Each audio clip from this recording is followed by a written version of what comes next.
Dear students, आज हम एक प्ले डिस्कस करने जा रहे हैं, the boy comes home by a मिल्न।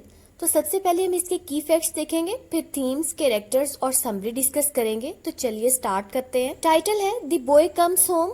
यहाँ पे बॉय का मतलब है प्रोटैगोनिस्ट। इस प्ले का प्रोटैगोनिस्ट है फिलिप, और फिलिप जंग पर गया होता है और वहां से 4 साल के बाद घर वापस आता है। तो इस वजह से टाइटल है the boy comes home. Play right है ए मिल्न।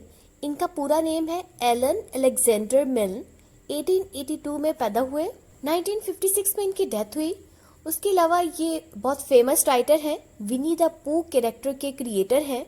इन्होंने फर्स्ट वर्ल्ड वॉर में एज ए सोल्जर काम किया। ये प्ले 1919 में लंदन में पब्लिश हुआ। जॉनरा है कॉमेडी और 1 एक्ट प्ले है, बहुत छोटा सा प्ले है ये। अब हम इस प्ले की इम्पोर्टेंट थीम्स को डिस्कस करते हैं। तो इसकी सबसे पहली और इम्पोर्टेंट थीम है जनरेशन गैप। इस प्ले में फिलिप यंग जनरेशन को रिप्रेजेंट करता है और उसके अंकल ओल्डर जनरेशन को। दोनों जनरेशन के दरमियान जो गैप है उसको बहुत अच्छे से डिस्कस किया गया है।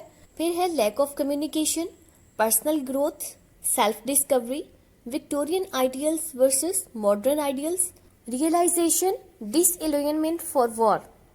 अब हम इस प्ले के कैरेक्टर्स देखते हैं। तो इस प्ले का प्रोटैगोनिस्ट है फिलिप। ये 23 इयर्स ओल्ड यंग मैन है। ये अभी अभी वॉर से वापस आया है। वॉर कौन सी है? फर्स्ट वर्ल्ड वॉर के टाइम पे ये प्ले लिखा गया था।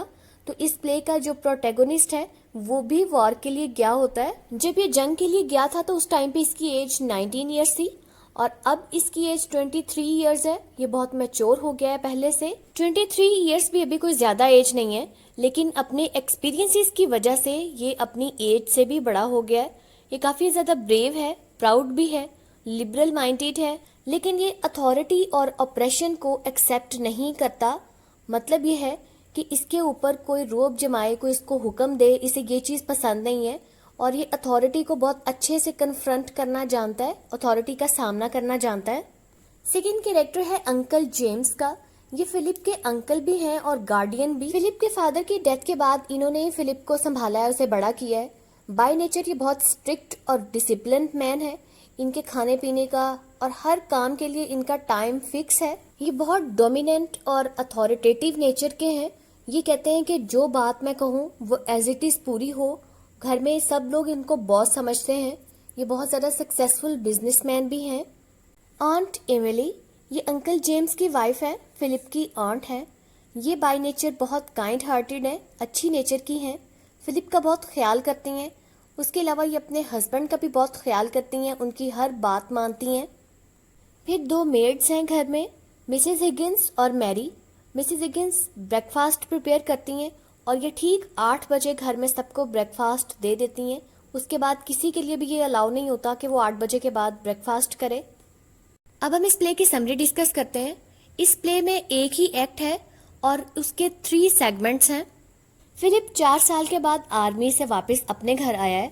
अब ये बहुत देर से उठा है, 10 बजे उठा है और कह रहा है कि मुझे ब्रेकफास्ट चाहिए।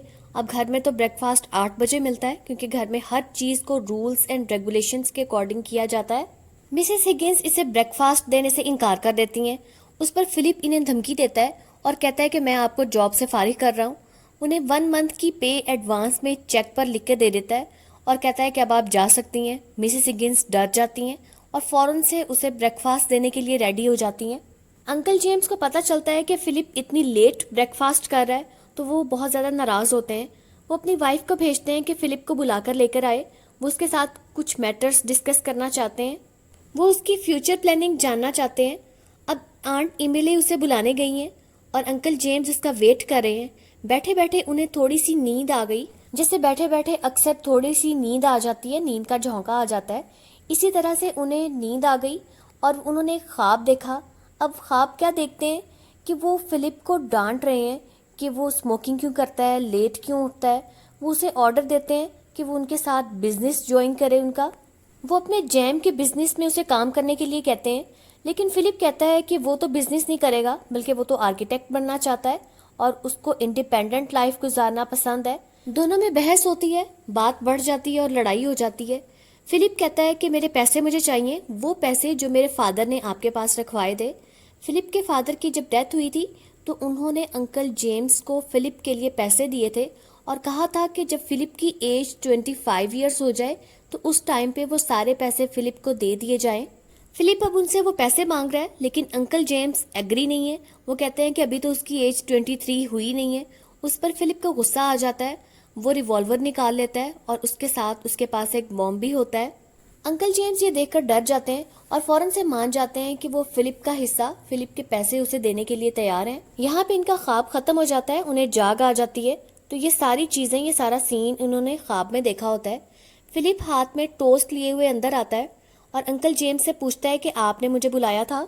अंकल जेम्स अब अपने ख्वाब के असर में होते हैं। अक्सर ऐसे होता है, आप जब भी कोई ड्रीम देखते हैं, कोई ख्वाब देखते हैं, बहुत देर तक आप उस ड्रीम के असर में रहते हैं। आपको ऐसे लगता है जैसे आपने वो सब कुछ अभी रियलिटी में फेस किया है। यही कुछ अंकल जेम्स के साथ हुआ। अब वो डरते डरते बड़े अच्छे से अंदाज में, बड़ी रिस्पेक्ट के साथ फिलिप से बात करते हैं और फिलिप भी उनको रिस्पॉन्स में बहुत अच्छे तरीके से बात करता है और फौरन से वो अंकल जेम्स के जैम के बिजनेस में काम करने के लिए भी तैयार हो जाता है। अंकल जेम्स भी फिलिप के बिहेवियर पे हैरान होते हैं और इस तरह दोनों के दरमियान जो कॉन्फ्लिक्ट होती है वो खत्म हो जाती है और यहाँ पे प्ले भी एंड हो जाता है। यहाँ से हमें क्लियरली पता चलता है कि अंकल जेम्स विक्टोरियन मोरालिटी को, विक्टोरियन आइडियल्स को रिप्रेजेंट कर रहे हैं और फिलिप मॉडर्न एज को रिप्रेजेंट कर रहा है। दोनों के दरमियान कॉन्फ्लिक्ट उस टाइम तक चलेगी जब तक ये दोनों आपस में बैठ के बात नहीं करेंगे, एक दूसरे को समझेंगे नहीं, एक दूसरे को अंडरस्टैंड नहीं करेंगे, उस वक्त तक ये कॉन्फ्लिक्ट चलती रहेगी। तो ये कम्युनिकेशन का जो गैप है दोनों जनरेशन्स में, ये कम्युनिकेशन जब होगी तभी ये प्रॉब्लम सॉल्व होगी।